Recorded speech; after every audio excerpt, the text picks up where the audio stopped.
नई सेक्शन शुरू कर रहे हैं हम blood and body fluid of शंभुलिंगम।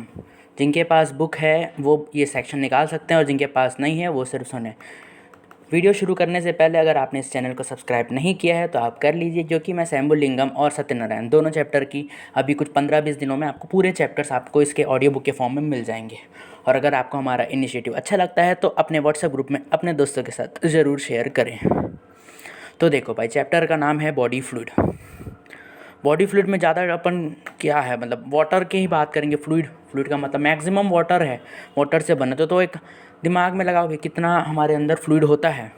हम 70% पानी में पढ़ते हैं, लेकिन इस बुक के हिसाब से देखो कितना लिखा है। एक नॉर्मल ह्यूमन में कितना लिखा है, 45 से 75%। एक रेंज लिखा हुआ है, क्योंकि एज हिसाब से लिखा है, जेंडर हिसाब से लिखा है। क्योंकि एडल्ट एक मेल में कितना होता है, 60 to 65% होता है, और फीमेल में से कम होता है। आपको ये ज़्यादा कॉन्सेप्ट आपको पता होना चाहिए, क्योंकि फीमेल में सब क्यूटेनियस फैट होता है, उसके कारण उसमें कम होता है।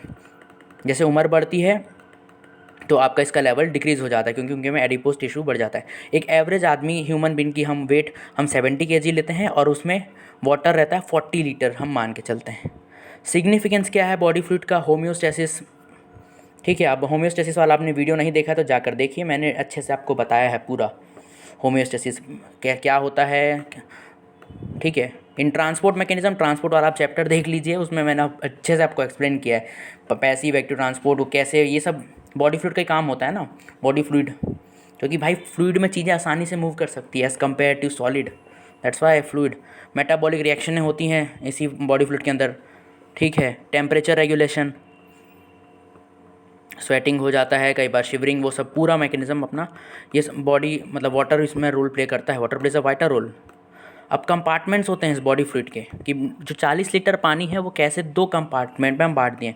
एक जो वाटर जो सेल के अंदर है, पूरी बॉडी में हम billions and billions and billion cells के बने, तो एक जो पानी है जो सेल्स के अंदर में है, तो वो उसका एक पोर्शन अगर सेल्स के बाहर हो गया, उसको बोल देंगे अपन एक्स्ट्रा सेलुलर फ्लूइड। तो हमारा इंट्रा सेलुलर फ्लूइड की बात करी जाएगी तो कितना होता है, 22 लीटर होता है। टोटल 40 लीटर में से 22 लीटर, तो एक्स्ट्रा सेलुलर फ्लूइड कितना बचेगा, माइनस करो भाई 40 में से 22 को, तो 18 लीटर। और एक्स्ट्रा सेलुलर फ्लूइड को भी और डिवाइड किया हमने, उसमें इंटरस्टिशियल फ्लूइड और लिम्फ कुछ पोर्शन बनाता है, प्लाज्मा एक पोर्शन बनाता है। ठीक है, और फिर ट्रांस सेलुलर फ्लूइड हो गया जो आपके ब्रेन में होता है, सेरिब्रोस्पाइनल फ्लूइड, डाइजेस्टिव जूस हो गया, ऐसे एटसेट एंड मोर। ठीक है, ये आपको पता होना चाहिए। अब बॉडी फ्लूइड किसकी बनी होगी, ऑर्गेनिक सब्सटेंस की बनी होती है, और इनऑर्गेनिक सब्सटेंस की। ऑर्गेनिक में क्या हो गया भाई, glucose, amino acid, proteins. Inorganic में भाई ले लो भाई, सोडियम क्लोराइड, फिर पोटेशियम, ये सब के नाम ले देने हैं, ये पता होना चाहिए। अब भाई हमको मेजरमेंट कैसे करेंगे अब बॉडी फ्लूइड, तो इसके लिए इंडिकेटर डाइल्यूशन मेथड होता है। इसका प्रिंसिपल होता है, एक मार्कर सब्सटेंस हम बॉडी में डालते हैं, जिसके बेसिस पर हम इसको पता करते हैं हमारे में अंदर कितना होता है, और वो मार्कर सब्सटेंस की कुछ प्रॉपर्टी होती है। ठीक है, जिससे हमें पता चलता है। और मार्कर सब्सटेंस की कुछ छोटी छोटी प्रॉपर्टी है कि भाई कि वो एक तो नॉन टॉक्सिक होना चाहिए, जहर होगा तो भाई क्या करना है, ऐसी चीज़ का निकाल किसी की जान ले ले। दूसरा, वो पूरी तरह से कंपार्टमेंट में फैल जाना चाहिए आपका। और तीसरा, वो तुरंत एक्सक्रीट नहीं होना चाहिए, नहीं तो पता कैसे चलेगा आपको। और ज़्यादा कलर को चेंज ना करे आपकी बॉडी फ्लूइड का, ऐसी छोटी छोटी चीज़ें हैं, ये आपको पता होना चाहिए। फॉर्मूला फिर निकलता है, कितना वॉल्यूम इस कंपार्टमेंट में है इज़ इक्वल टू मास और total quantity of marker substance जो आपने इंजेक्ट किया है upon concentration of marker substance. अब भाई जो मास आपने जो डाला है, हो सकता है वो एज आप यूरिन के फॉर्म में निकल जाए, एक्सक्रीट हो जाए, तो उसको उसको माइनस कर देना। तो ये फॉर्मूला याद रखना है, V is equal to M/C करके, इसी से हम निकालते हैं अपन। कैरेक्टरिस्टिक मैंने आपको बता ही दिए हैं, इसके छोटे छोटे कैरेक्टरिस्टिक होते हैं। अब टोटल बॉडी वाटर निकालते हैं, तो मतलब ऐसा कंपोनेंट चाहिए हमको जो कि दोनों कंपार्टमेंट फैल जाए, इंट्रा सेलुलर भी, एक्स्ट्रा सेलुलर भी। और हम एक्स्ट्रा सेलुलर में क्या आता है, प्लाज्मा आता है। प्लाज्मा का अगर निकालेंगे तो एक तरह से हम पूरे ओवरऑल का निकालते हैं, तो अपन किसको सेलेक्ट करेंगे, जो वाटर हो। और वाटर की जगह हम उसके फॉर्म को सेलेक्ट करते हैं, ड्यूट्रियम वाले और ट्रीटियम वाले, क्योंकि भाई वो अगर नॉर्मल वाटर रहेंगे तो पता कैसे चलेगा हमको, उसका निकाल नहीं पाते ना। तो ड्यूट्रियम ऑक्साइड और ट्रीटियम ऑक्साइड, और एंटीपायरिन भी लेते हैं, पर ये बहुत ही स्लो, मतलब क्या बोलते हैं, मिक्स होता है, तो उससे अपना वैल्यू कम आती है। अब एक्स्ट्रा सेलुलर फ्लूइड वॉल्यूम निकालने का बस केमिकल के नाम पता होना चाहिए आपको, और वही फार्मूला रहता है, मेजरमेंट ऑफ प्लाज्मा वॉल्यूम और इंटरस्टिशियल। एक्स्ट्रा सेलुलर में देख लो भाई क्या होगा, एक्स्ट्रा सेलुलर में आपका radio active sodium chloride, bromide, sulphate, thiosulphate, और क्या बोलते हैं आपका नॉन मेटाबोलाइज सैकराइड्स में इन्यूलिन। इन्यूलिन क्या होता है, मैंने सत्यनारायण के चैप्टर वाले में पढ़ाया था कि भैया ये फ्रक्टोज का आपका पॉलीमर होता है, और ये GFR में कैलकुलेट करने में भी यूज़ होता है।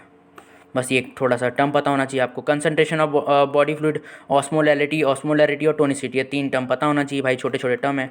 ऑस्मोलैरिटी पढ़ क्या है भाई, मोलैलिटी क्या होता था, पर केजी होता था, तो वही मोल्स अपॉन क्या बोलते हैं केजी। ऑस्मोलैरिटी की क्यों बात करें, क्योंकि ऑस्मो एक्टिवली सब्सटेंस से काम होता है जो कि मूवमेंट अक्रॉस करेंगे, ना कि जो मूव ही नहीं कर रहे।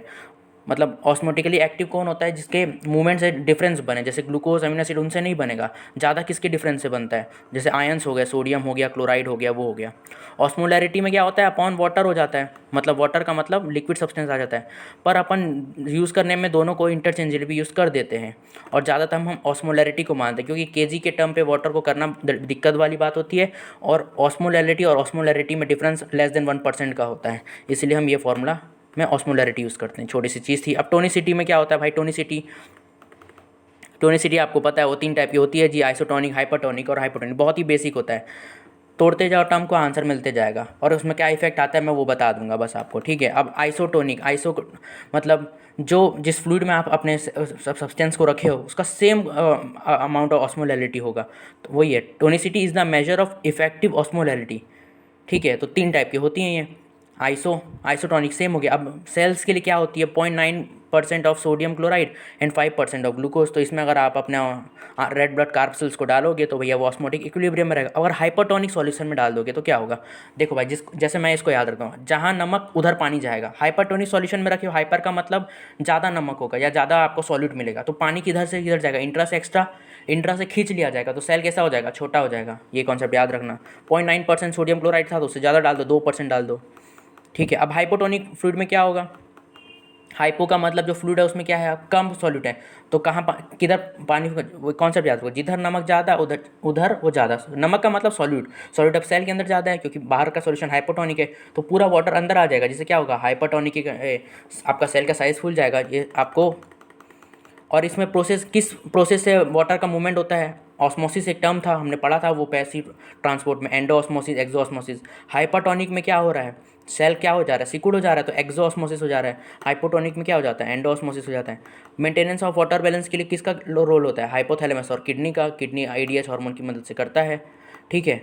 अगर नहीं कर पाया तो भैया बहुत सारी कंडीशन प्रोड्यूस हो जाएगी। 2 कंडीशन हो सकता है वाटर बैलेंस, या तो हम पानी ज़्यादा पी दे या तो कम पिए। डिहाइड्रेशन हम ज़्यादा पढ़ते हैं क्योंकि ज़्यादातर हम डिहाइड्रेट रहते हैं। एक एवरेज आदमी को इसमें लिखा है कि 1 लीटर पानी पीना चाहिए, लेकिन 2 से 3 लीटर पानी एक मतलब मिनिमम कम से कम 1 लीटर पानी तो पीना चाहिए, 2 से 3 लीटर डेली पीना चाहिए। अगर आदमी 8 लीटर से ज़्यादा पानी पी दे तो वो हो जाता है, हाइपर टॉक्सिसिटी हो जाएगा वाटर का, ठीक है।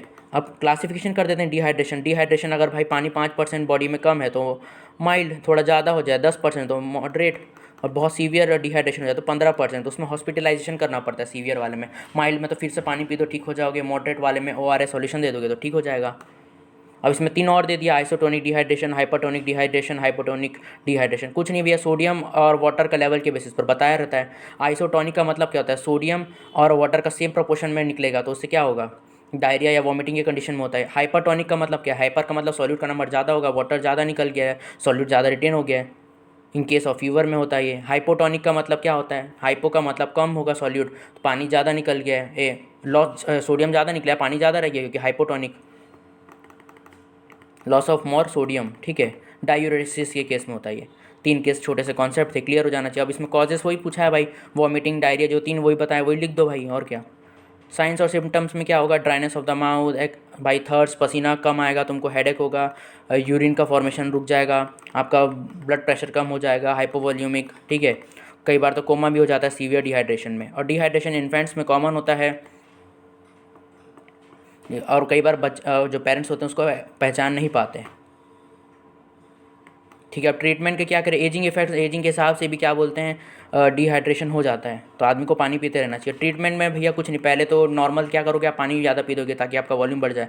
दूसरा ओरल रिहाइड्रेशन थेरेपी देते हैं, उसमें ORS सॉल्यूशन देते हैं, उसमें क्या रहता है, सोडियम क्लोराइड, पोटेशियम, वो सब का नंबर ज़्यादा रहता है, जिससे ज़रूरी पड़ता है, तो आपको नॉर्मल कंडीशन में हेल्प कर सके। लेकिन जब सीवियर में होता है आपको हॉस्पिटलाइज करना पड़ जाता है। वाटर इंटॉक्सिफिकेशन का मतलब क्या होता है, ओवर हाइड्रेशन, पानी ज़्यादा पी लिया किसी आदमी ने भाई 10 लीटर 12 लीटर, तब ऐसे हो जाता है। ये कब होगा भाई, जब आपके बॉडी में पानी या तो पानी ज़्यादा पी रहे हो, या तो आपका हार्ट फेल हो गया तब, या तो आपका रीनल डिसऑर्डर हो गए हैं, आप यूरिन को एक्सट्रीट नहीं कर पा रहे हो, या तो आपका ADH का लेवल बढ़ चुका है, मतलब जो वाटर को रिटेन करता है ऑस्मो रिसेप्टर जो हाइपोथैलेमस आते हैं, तो उससे कारण बढ़ जाएगा आपका।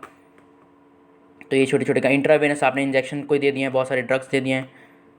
और इन्फेंट्स में ये कंडीशन इसलिए होती है क्योंकि बच्चों का क्या बोलते हैं किडनी डेवलप नहीं होता जो 1 महीने के अंदर होते, तो उनके में हो जाती है वाटर इंटॉक्सिफिकेशन की कंडीशन, या 8 लीटर से आदमी ज़्यादा पानी पीते तब हो सकता है। साइंस और सिम्टम्स भैया क्या होगा, आपका जो ब्रेन में है उसमें दिक्कत होगी, तो आपको नौशिया हो जाएगा, वॉमिटिंग हो जाएगी, मसल्स में क्रैम्प हो जाएंगे आप, है ना, कोमा में आ सकता है। तो इसको ट्रीट करने का क्या है भैया, डायूरेसिस देना पड़ता है, पानी जल्दी जल्दी निकालो। ऐसे ड्रग जो जो एडीएच को रोक दें तो अगेंस्ट जो काम करेंगे एंटागोनिस्टिक वो दे दो आपको। बस ये छोटा सा चैप्टर था भाई, ख़त्म हुआ। अगर आपको हमारा ये काम पसंद आता है तो आप इस वीडियो को शेयर कीजिए अपने दोस्तों के साथ। वीडियो देखने के लिए धन्यवाद।